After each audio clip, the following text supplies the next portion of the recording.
রাসূল সাল্লাল্লাহু আলাইহি সাল্লাম বললেন, মান ক্বালা লা ইলাহা ইল্লাল্লাহ দাখালাল জান্নাহ।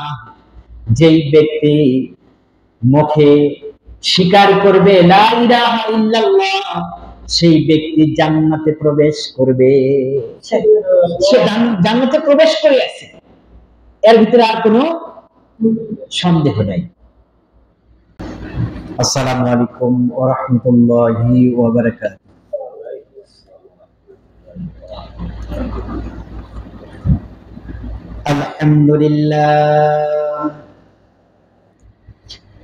আলহামদুলিল্লাহ নাহমাদুহু ওয়া নাস্তাঈনুহু ওয়া নাস্তাগফিরুহু ওয়া নাউযু বিল্লাহি মিন শুরুরি আনফুসিনা ومن سيئات أعمالنا من يهد الله فلا مضل له ومن يضلل فلا هادي له ونشهد أن لا إله إلا الله وحده لا شريك له ونشهد أن وسندنا وطبيبنا وطبيب قلوبنا وشفيعنا ومولانا محمد أرسله بالحق بشيرا ونذيرا وداعيا إلى الله بإذنه وسراجا منيرا. فقد قال الله تعالى في كلامه المجيد وفي فرقانه الحميد. فأعوذ بالله من الشيطان الرجيم. بسم الله الرحمن الرحيم. ألم تر كيف ضرب الله مثلا كلمة طيبة كشجرة طيبة أصلها ثابت وفرعها في السماء. আলহামদুলিল্লাহ, সমস্ত প্রশংসা মহান করুণাময় আল্লাহ তাবারক তাআলার আলিশান দরবারে, যে মহান আল্লাহ তাআলা আমাদেরকে সুস্থ সবল রেখে গোটা বিশ্ব যখন অন্যায়, অশ্লীলতা, দাঙ্গামা হাঙ্গামা জর্জরিত,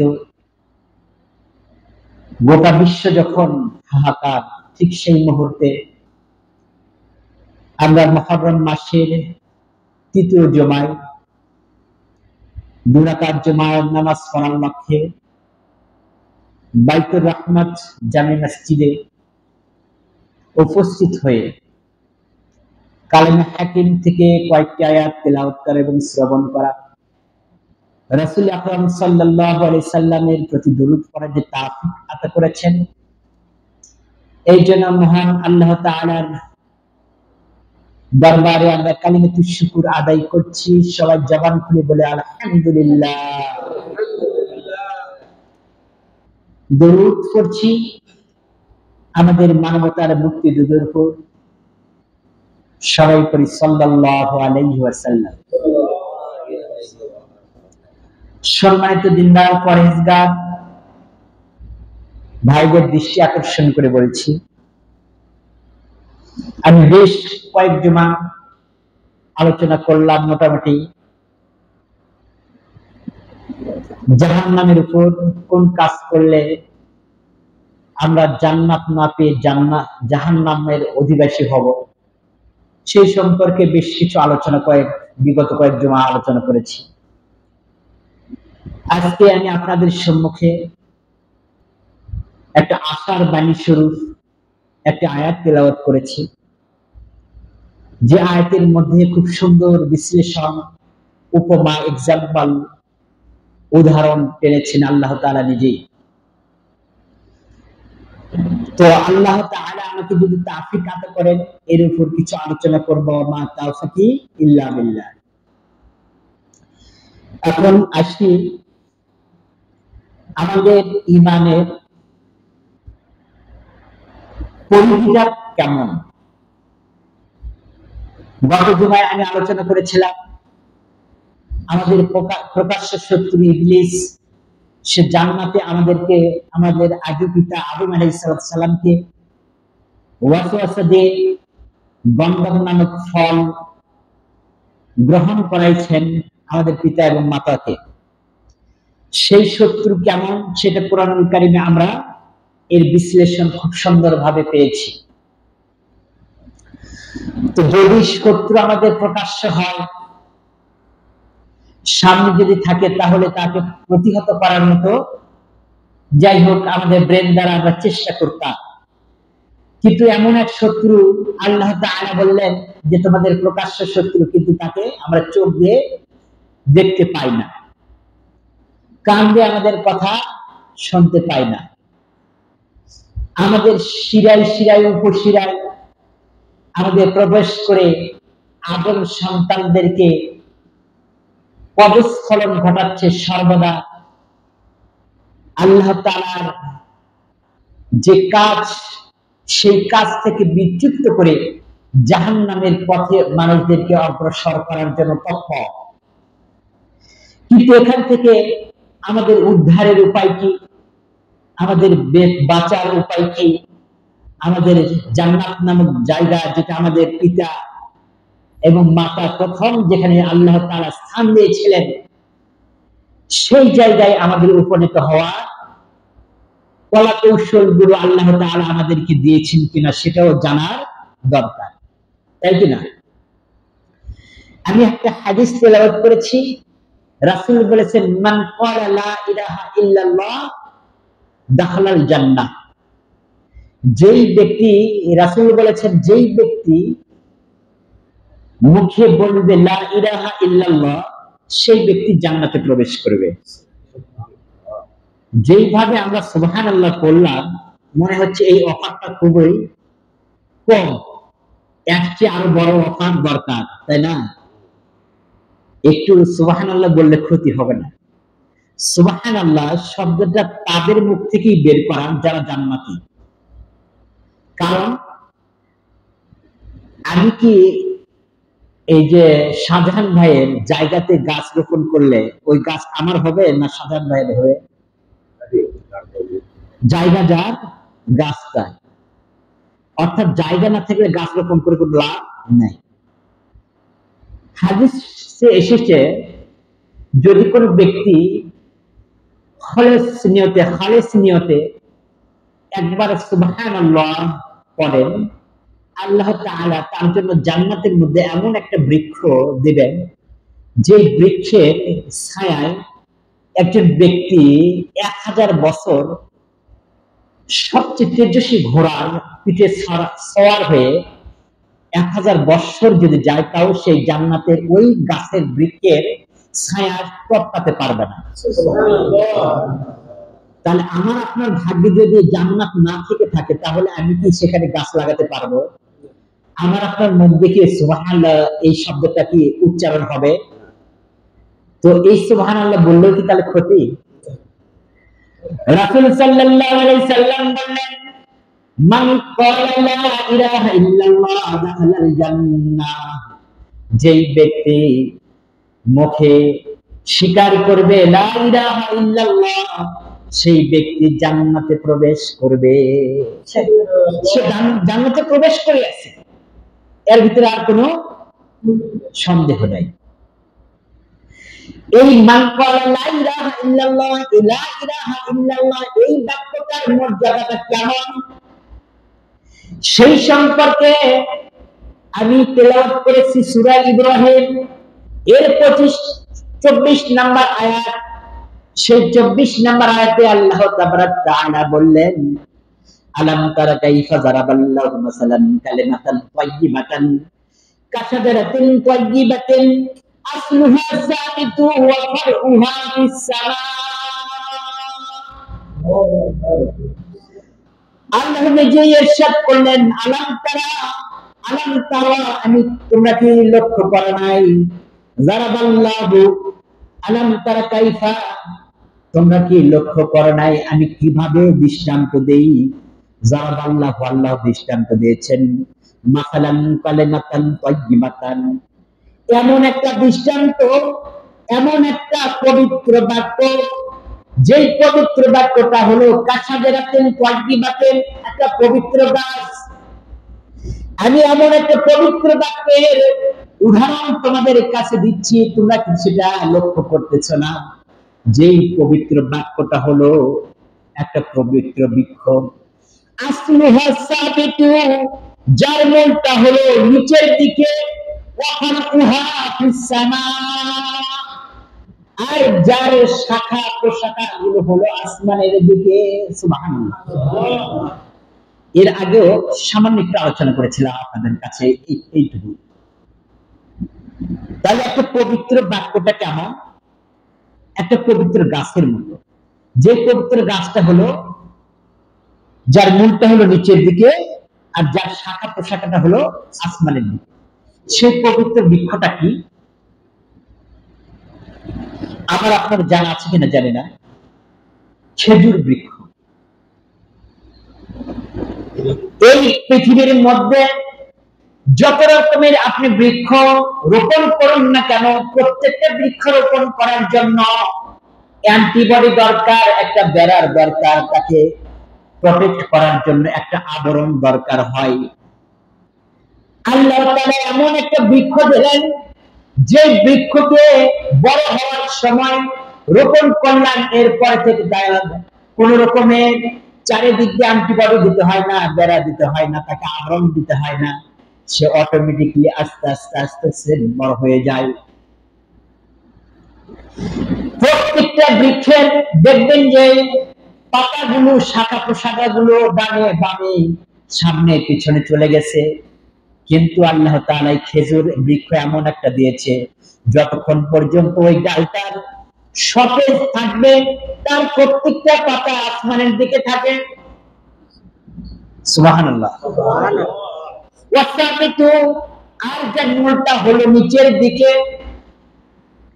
আজকে আমাদের এই বিশ্বের মধ্যে প্রত্যেক বছরেই হচ্ছে ঝড়, টর্নেডো, সাইক্লোন, আইলা, নার্গিস, সুনামি, এমন ভাবে প্রত্যেক দিনই হয়, প্রত্যেক বছরই হয়। আমাদের বাংলাদেশে না হলে পার্শ্ব দেশে হয়, পার্শ্ব দেশে না হলে তার পার্শ্ব দেশে হয়। মাঝে মধ্যে আগে অনেক বছর পর পর হতো, কিন্তু আমার আপনার বর্তমানের এমন একটা পরিস্থিতি হয়েছে যে প্রত্যেক বছরে এরকম সুনামি আসতেছে, এবং আমাদের এই 40, 50, 60 বছরের জীবনে আমাদের একবার না একবার এরকম হয়েছে আমাদের জীবনে। কিন্তু বলুন তো, এই যে সাইক্লোন, ঝড়, টর্নেডো হয়েছে, সেই সময় আমাদের আশেপাশে যত রকমের বৃক্ষ আছে, সবগুলো বৃক্ষের দিকে যদি লক্ষ্য করেন, কোনো না কোনো বৃক্ষ মাঝখানে ভেঙে গেছে, আবার ওই বৃক্ষ অন্য জায়গায় গোড়া সহ উপরে চলে গেছে, যায় না? কিন্তু আজ পর্যন্ত আপনি কোনোদিনও দেখতে পাবেন না একটা সমতল ভূমিতে খেজুর গাছ ছিল, আর সেই খেজুর গাছ গোড়া সহ, মূলটা সহ উপরে পড়ে গেছে। কোনোদিন দেখতে পান নাই। মাঝখানে ভেঙে গেছে, তার কারণ হলো এইটা, আমরা শীতের মৌসুমে ওই খেজুর গাছ থেকে রস আহরণ করার জন্য এমন ভাবে গাছকে খোদাই করেছি, যেটার মাঝখানে এমন ভাবে তার দুর্বল হয়ে গেছে, ঝড় আসার কারণে মাঝখানে সেটা ভেঙে গেছে। কিন্তু আপনি আপনার জীবনে কোনোদিন দেখতে পান নাই খেজুর বৃক্ষের মূল সহ উপরে চলে গেছে, সেখান থেকে উপরে আরেক জায়গায় যে পড়েছে, এমন করতেছে নাই। কিন্তু আপনি যদি দেখেন তাল গাছ, সেটাও ভেঙে গেছে, মূল সহ উপরে গেছে। আপনি যদি দেখেন আম বৃক্ষ, সেটাও এরকম হয়েছে। পৃথিবীর মধ্যে যত রকমের বৃক্ষ আছে, ঝড় টর্নেডোর কারণে এগুলো মূলত পাঠানো হয়। কিন্তু আল্লাহ তাআলা এমন একটা বৃক্ষ দিয়েছেন যে বৃক্ষটা কোনো সময় মূল সহ উৎপাদন হয়ে যায় না, মূল সহ উঠে যায় না। আপনারা বলবেন যে হ্যাঁ হুজুর দেখছি অমুক পুকুরের পাড়ে এটা হয়েছে। পুকুরের পাড়ে হবেই, পানির কারণে, এই যে বারবার বাতাসের কারণে ধেয়ে ধেয়ে নিচের গোড়াটা খালি হয়ে গেছে। এটা তো ঝড় কেন, এমনি বাতাসেও এই প্রবলেমটা হতে পারে। তাহলে তার মূলটা কেমন? এরপরে যদি সেখান থেকে আমরা ফল সংগ্রহ করতে যাই, এই খেজুর বৃক্ষের ফল যদি আমরা সংগ্রহ করতে যাই, সেখানে কি স্বাভাবিকভাবে ফলটা পাবো? আমের গাছের ফল আমি নিচে থেকেই আরোপণ করতে পারছি, জাম সেটাও পাবো, পেয়ারা পাবো, এরকম যতগুলো ফলের গাছ আছে মোটামুটি প্রত্যেকটা ফলের গাছে নিচে থেকে হাত দিয়ে সেটা আহরণ করা যায়, সংগ্রহ করা যায়। কিন্তু বলুন তো এই খেজুর বৃক্ষের খেজুর যখন পরিপক্ক হয়ে যায়, সেখান থেকে যদি আপনি খেজুরটা নিতে যান, দেখবেন যে আপনার হাতেও পর্যন্ত কাঁটা বিদ্ধৃত হচ্ছে, হয় কিনা? ওই বৃক্ষের ফলকে সে বৃক্ষটা সংরক্ষণ করে রাখতে পারে। আল্লাহ তাআলা উদাহরণটা দিলেন এমন ভাবে যে আমার এমন একটা পবিত্র বাক্য আছে, ওই পবিত্র বাক্যটা হলো একটা পবিত্র গাছ, যে গাছের মূলটা হলো নিচের দিকে আর শাখা প্রশাখা হলো আসমানের দিকে, আকাশের দিকে। সেই পবিত্র বাক্যটা কি? বিশ্বনবী হযরত মুহাম্মদ রাসূলুল্লাহ সাল্লাল্লাহু আলাইহি সাল্লাম তিনি বলেছেন, লা ইলাহা ইল্লাল্লাহ মুহাম্মাদুর রাসূলুল্লাহ সাল্লাল্লাহু আলাইহি সাল্লাম। এই কথাটা কখন বলে? একজন মুশরিক যখন সে মুসলমান হয়, একজন কাফির যখন সে ইমানদার হয়, সঠিক কিনা? রাসূল সাল্লাল্লাহু আলাইহি সাল্লাম কালেমায়ে শাহাদাতের মাধ্যমে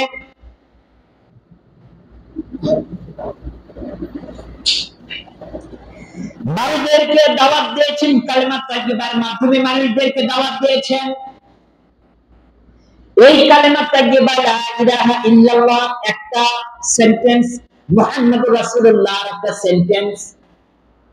এমনকি রাসূলের চাচা আবু তালিব তিনার মৃত্যুর সময় রাসূল সাল্লাল্লাহু আলাইহি সাল্লাম গিয়ে বলেছিলেন যে হে আমার চাচা, আপনি আমাকে এত কষ্ট করে ছোট থেকে বড় করেছেন, আমাকে বহুভাবে সহযোগিতা করেছেন, অতএব আপনি আমার এই কালেমার শেষ অংশ পড়তে হবে না, শুধু লা ইলাহা ইল্লাল্লাহ এইটুকু পড়ুন।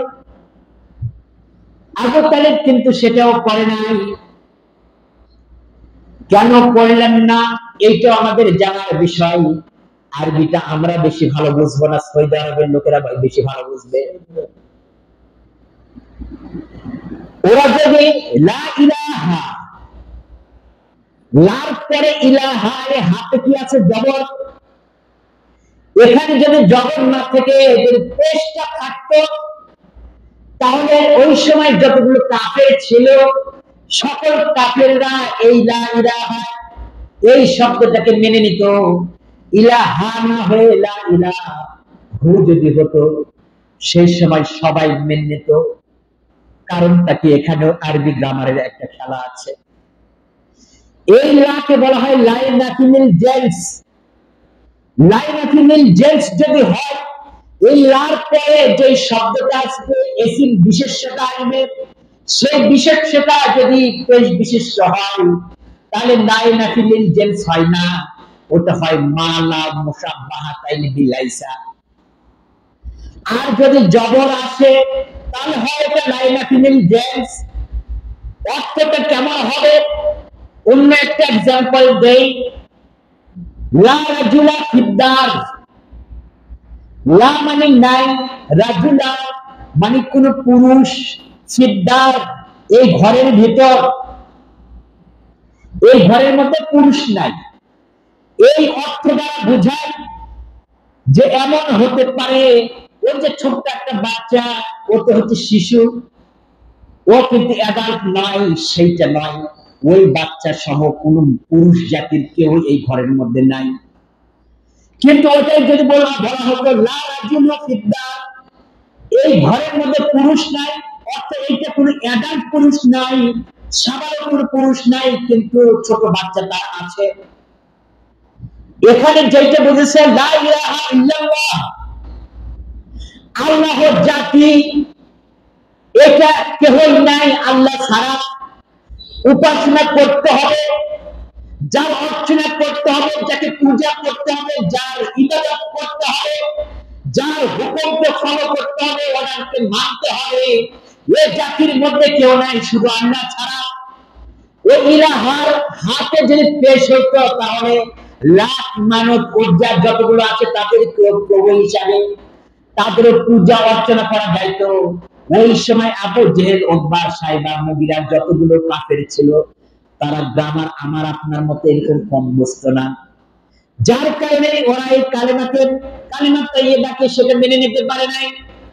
কিন্তু যেই ব্যক্তিরা মেনে নিয়েছেন, আল্লাহ তাবারাক তাআলা তিনি বললেন আলাম তারা কাইফা যারাবাল্লাহু মাসালান কালিমাতান তাইয়্যিবাতান কাশাজারাতিন তাইয়্যিবাতিন আসলুহা সাবিতু ওয়া ফারউহা ফিস সামাই। আমি এমন একটা পবিত্র বাক্যের উপমা দিলাম, যে পবিত্র বাক্যটা হলো একটা পবিত্র বৃক্ষের ন্যায়, যার মূলটা হলো নিচের দিকে আর যার শাখা প্রশাখা সবগুলো আসমানের দিকে। সেটা যেমন পৃথিবীর কোন শক্তি ঝড় টর্নেডো এগুলো দিয়ে যেমন মূলোৎপাটন হয় না, তেমনি ভাবে ওই পবিত্র বাক্যটাকে শাহ ওলিউল্লাহ মুহাদ্দিস দেহলভী রাহিমাহুল্লাহ তিনি বলেছেন, ইকরার বিল লিসান, মুখে যদি স্বীকার করে, তাসদিক বিল জানান, অন্তরে যদি বিশ্বাস করে, আমাল বিল আরকান, কাজে যদি পরিণত করতে পারে, সেই ব্যক্তিকেও কোন সময় ঈমান থেকে কেউই টলকাতে পারবে না। সুবহানাল্লাহ। যদি এই কালিমা তাইয়্যিবাকে আমরা খালিস ভাবে যদি পড়তে পারি, খালিস ভাবে যদি আমরা গ্রহণ করতে পারি, তাহলে যেমনি ভাবে পবিত্র বৃক্ষ সম্পূর্ণভাবে নিরাপদ থাকে, তাকে এই কি বলে গ্রীষ্ম মৌসুমে পানিও দিতে হয় না, সেচও দিতে হয় না, ঠিক তেমনি যতই তোমার উপর সমস্যা আসুক না কেন, সেই ব্যক্তি ঈমান থেকে কোন সময় পরিচ্যুত হবে না। শয়তান যদি প্রকাশ্যে শত্রু হোক, আমাদের রগে রগে ঘুরে, আমাদের রক্তের কোনার সঙ্গে তারা সে লেগে থাকুক না কেন, আমাদের কোনো কিছুই ক্ষতি করতে পারবে না। কিন্তু হলো সমস্যা হলো এই, আমরা মুখে স্বীকার করি, কি করি? মুখে স্বীকার করি, অন্তরে বিশ্বাস করি। এইটা ভুয়া কথা, অন্তরে বিশ্বাসও আমরা করি না, কাজে পরিণত পরের হিসাব। মানে তিনটা জিনিসের বিনিময়ে ঈমান দান। কয়টা জিনিসের বিনিময়ে? ইকরার বিল লিসান, মুখে স্বীকার করা, তাসদীক বিল জানান, অন্তরে বিশ্বাস করা, আমাল বিল আরকান, কাজে পরিণত করা। এই তিনটা যদি একত্র না হয় তাহলে সে ঈমানদার হবে না। এখানে আমরা মসজিদে যিনারা উপস্থিত হয়েছে, আমরা সবাই মুখে স্বীকার করি, কিন্তু অন্তরে বিশ্বাস করি না। বন্ধুগণ, বিশ্বাস করি? সবাই বিশ্বাস করি? এই জায়গায় ইনশাআল্লাহ বলে ঈমান চলে যাবে। যদি কোনো মানুষ যদি বলে যে ইনশাআল্লাহ আমি ঈমানদার, তার ঈমান নাই। যদি কোনো মুসলমান বলে ইনশাআল্লাহ আমি ঈমানদার, তাহলে তার ঈমান থাকবে না। আমি অবশ্যই ঈমানদার। সব জায়গায় ইনশাআল্লাহ বলা যাবে না, বুঝতে পারছেন? ইনশাআল্লাহ আমি মুসলমান, আল্লাহ চাইলে তো মুসলমান। আপনি আত্মসমর্পণ করেন নাই, আল্লাহর কাছে সারেন্ডার করেন নাই, আল্লাহ খুব ইয়া দিচ্ছে না যে আপনাকে সারেন্ডার করে নিবে। আল্লাহ রহমান রহিম দুইটা নাম না সূরা ফাতিহার মধ্যে আছে না, আর রহমান রহিম। এই রহমান শব্দটা যদি প্রথমে নাম নিয়ে আসতেন সূরা ফাতিহার এখানে, তাহলে এই পৃথিবীতে কাফির মুশরিক এরা কেউ, আল্লাহ দ্রোহী যারা কাজ করে, কোন আল্লাহর বান্দা কোন ব্যক্তি খানা পাইতো না, খাইতে পারত না। রহিম যদি শুধু রাহিম মনে এই শব্দটা যদি প্রথমে থাকতো আর রহমান যদি পরে থাকতো, এই পৃথিবীতে আল্লাহ নাফরমানি যারা করে তাদের স্থান হতো না। রহিমটা শুধু আখিরাতের পরকালের জন্য সিলেক্টেড। রহমান এই পৃথিবীতে আল্লাহ তাআলা দিয়েছেন। রহমানটা কি? যারা ঈমান এনেছে তাদের প্রতি আল্লাহ করুণা করবেন, যারা আনেন নাই তাদের প্রতি করুণা করবেন। তোমাদের যা দরকার আমি দিচ্ছি, তোমরা আমার হুকুম পালন করবা কিনা সেটা তোমার ব্যাপার। আর পরকালের ক্ষেত্রে যে সিলেক্টেড রাহিম হবেন, তিনি যে যেমন আমল করে পৃথিবীতে গেছে তার সঙ্গে সেই ব্যবহার করা হবে। যদি ইমানদার হয় তার সঙ্গে ভালো ব্যবহার করা হবে, যদি কাফের হয় তার সঙ্গে সেই খারাপ ব্যবহার করা হবে। এখন আসে যে কথায় আসতেছিলাম, আল্লাহ তাআলা আমাদেরকে খুব সুন্দরভাবে সিলেক্টেড করে দিলেন। কি সিলেক্টেড করে দিলেন? সেটা হলো যে যদি তোমরা পবিত্র বাক্যটাকে সেইভাবে নাও, গ্রহণ করো, তাহলে তোমাদের জন্য খুব ভালো, কেউ তোমার ক্ষতি করতে পারবে না।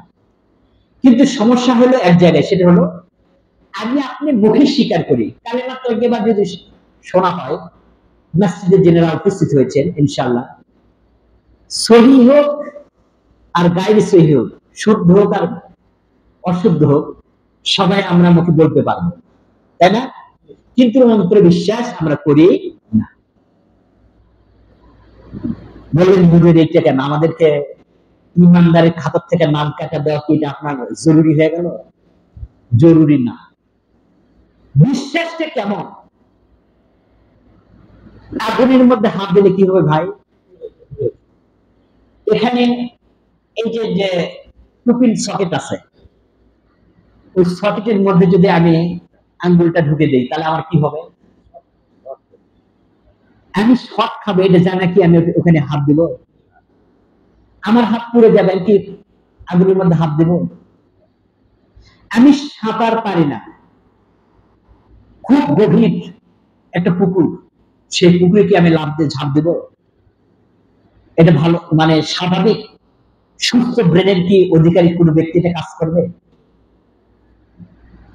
তাহলে বলুন তো, আজকে আমরা এখানে যারা উপনীত হয়েছি, গত শুক্রবারে জুমার নামাজ পড়ার পর থেকে এই আজকে অব্দি এই পর্যন্ত আপনি আপনার অন্তরে হাত দিয়ে বলেন তো যে আপনি 50% সত্য কথা বলেছেন, যা কথা বলেছেন। মানুষের সঙ্গে যখন কোন কথা বলেছেন 50% সত্য কথা বলেছেন, হয়তো উনি কি বলবে যে হ্যাঁ হুজুর আমি পারবো। 99% সেখানে যে আর থাকবে না। সত্য কথা না বলে মিথ্যা কথা বলা, এটি কি আল্লাহর হুকুম? আল্লাহর হুকুম। আল্লাহকে যদি বিশ্বাস করতাম তাহলে কি আমি মিথ্যা কথা বলতাম? তার মানে আমার অন্তর বিশ্বাস নেই। গত শুক্রবার জুমার নামাজের পর থেকে এই জগৎ পর্যন্ত যে কয় ওয়াক্তে নামাজ গেছে, আমরা জামাতে উপস্থিত হতে হয়তো পারি নাই, কিন্তু 5 ওয়াক্তের নামাজ আমি সময় মতো করেছি। আল্লাহকে যদি বিশ্বাস করতাম তাহলে 1 ওয়াক্ত নামাজ আমি কাজা করতাম না, ছেড়ে দিতাম না, ফৌত করতাম না। বলুন তো, আপনাদেরকে এখন প্রশ্ন করি, তাহলে কি আমার বিশ্বাস আছে আল্লাহর প্রতি? আছে? আচ্ছা, আমি আপনি এই সংসারের কাজকর্মগুলো করতে গিয়ে, যেহেতু এটা একটা পল্লী গ্রাম, কৃষিকাজের সঙ্গে সম্পৃক্ত, আমি আপনি যে জমি জমাগুলো ইউজ করি, আমাদের ঘাসগুলোকে নিড়ানি দেওয়ার জন্য আমরা কোদাল ব্যবহার করি। বলুন তো, যখন আমি আল কাটি, সেইটা কি আমার যতটুকু কাটা লাগবে সেইটাই করি না আমি আমার জমি বৃদ্ধি করার জন্য আল কাটি?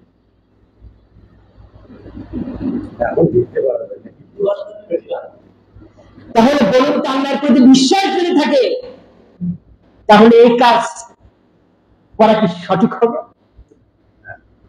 আমি বলবেন যে হুজুর এই জমি জমা এইগুলো কাজ আপনি যাচ্ছেন কেন? সূরা জুমার মধ্যে বলেছেন ফাইজা কুদিয়াতিস সালাত, অতঃপর যখন তোমাদের নামাজ আদায় হয়ে যাবে, ফান্তাশিরু ফিল আরদ, তোমরা জমিনের মধ্যে ছড়িয়ে পড়ো, ওয়াবতাগু মিন ফাদলিল্লাহ, আল্লাহর অনুগ্রহ রিজেক অন্বেষণের জন্য বেরিয়ে পড়ো, এটা কি আদেশ সূচক বাক্য না কি বল অনুরোধ সূচক বাক্য? তাহলে অর্ডার করেছেন আল্লাহ। এই অর্ডার মানে কি ফরজ না ওয়াজিব না সুন্নাত না মুস্তাহাব না মুবাহ? ফরজ। তার মানে জীবিকা অন্বেষণের জন্য কাজ করা এটাও ইবাদত। সেই ইবাদত করতে গিয়ে অন্যের জমিকে কম করে দিচ্ছেন, আপনার জমি বৃদ্ধি করতেছেন। বলুন তো আল্লাহর প্রতি বিশ্বাস থাকলে কি হতো?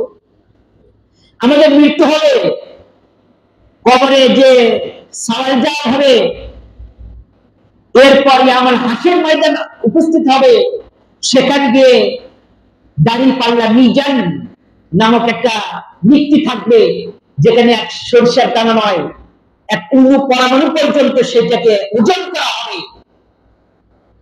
সেই বিশ্বাস যদি থাকতো, তাহলে বলুন তো আমি আমার কর্মক্ষেত্রে গিয়ে আমি এই অন্যায় কাজ করতে পারতাম? আমরা যারা শিক্ষকতায় পেশায় আছি, জানেন এখানে শিক্ষক আছেন কিনা?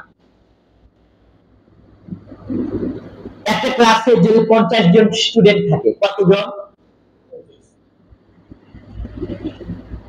ঘন্টা পড়েছে, ঘন্টা পর্যন্ত পিরিয়ডের সাবজেক্ট নেওয়ার জন্য সময় দিয়েছে দপ্তরি সাহেব, বেল দিয়েছে। এরপরে আমি 2 মিনিট পর ক্লাসে উপস্থিত হয়েছি। কয় মিনিট পর? ক্লাসের স্টুডেন্ট উপস্থিত কতজন? এক একজনের 2 মিনিট করে অতিবাহিত হওয়া মানে 50 দুগুণ কত হলো? মানে 1.5 ঘন্টারও উপরে। আপনি কিয়ামত পর্যন্ত ওই 1.5 ঘন্টা 1 ঘন্টা 40 মিনিট সময় ওই স্টুডেন্টকে দিতে পারবেন? ইয়াউমুল হাসরের ময়দানে ওই 100 মিনিটের হিসাব আমার আপনার কাছ থেকে নেবে। আপনি চিন্তা করতেছেন অনেক 2 মিনিটের ব্যাপার হলো।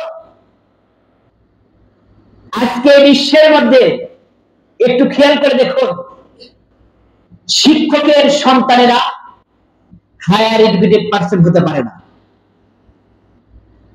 প্রাইমারি হোক, হাই স্কুল হোক, কলেজ হোক, ভার্সিটির হোক। আবার কতগুলো শিক্ষকের সন্তানেরা হায়ার এডুকেটেড পার্সন হয়, শুধু এটুকু নয়, ওরা বোর্ড স্ট্যাম্প করে। বিশ্ববিদ্যালয়ের লেখাপড়া করলে তাহলে বিশ্ববিদ্যালয়ের মধ্যে ফার্স্ট ক্লাস ডক্টরেট ডিগ্রি অর্জন করে। কারণটা কি? যেই শিক্ষক নীতি নৈতিকতার শীর্ষে পৌঁছেছে, যে 1 সেকেন্ড সময় অতিবাহিত করে না, নষ্ট করে না, যেইটা যেই স্টুডেন্ট আছে তাদেরকে সেইভাবে দেয়, তার সন্তানেরা কোনো সময় এরকম ভাবে পদচ্যুত হয় না। সেই সন্তান, ওই শিক্ষকের সন্তান, সে হায়ার এডুকেটেড পার্সন হয়, সবচেয়ে বেশি বেতন হয়। আপনি একটু ক্যালকুলেশন করবেন, আপনার আশেপাশে যতগুলো গ্রাম আছে পরিচিত, এই পরিচিত গ্রামের মধ্যে কয়টা শিক্ষকের সন্তানরা ভালো শিক্ষায় শিক্ষিত হয়েছে? আপনি অন্যের সন্তানকে, সন্তানের সময়টা নিয়ে সিনেমিনি খেলেছেন, সরকারের কাছ থেকে, পরিচালক পরিষদের কাছ থেকে আপনি আপনার হাদিয়ার সম্মান ঠিকই নিয়েছেন, কিন্তু স্টুডেন্টদের পারপাসে আপনি যেটা দিতে হবে, যে শিক্ষা দিতে হবে, সেটা দেন নাই। আল্লাহ তাআলা আপনার সন্তানের কাছ থেকে ওই জিনিসটা করে নিচ্ছেন। তাই আমি আপনাদেরকে উদাত্ত আহ্বান জানাচ্ছি, আসুন আমরা যেই সিচুয়েশনে আছি, এই অন্তরে বিশ্বাসটা এটা আগে জাগ্রত করি। অন্তরে বিশ্বাস যতক্ষণ পর্যন্ত না নিয়ে আসতে পারবো, এতক্ষণ পর্যন্ত কালেমা তাইয়্যিবার হাকিকত আমাদের হাসিল হবে না। এরপরে আমল বিল আরকান, কাজে পরিণত করা। আল্লাহ তাআলা আমাদের আপনাদেরকে এই কাজগুলো মুখে স্বীকার করা, অন্তরে বিশ্বাস করা এবং কাজে পরিণত করার তৌফিক আদা করুন। আমিন। আসসালামু আলাইকুম ওয়া রাহমাতুল্লাহি ওয়া বারাকাতুহু।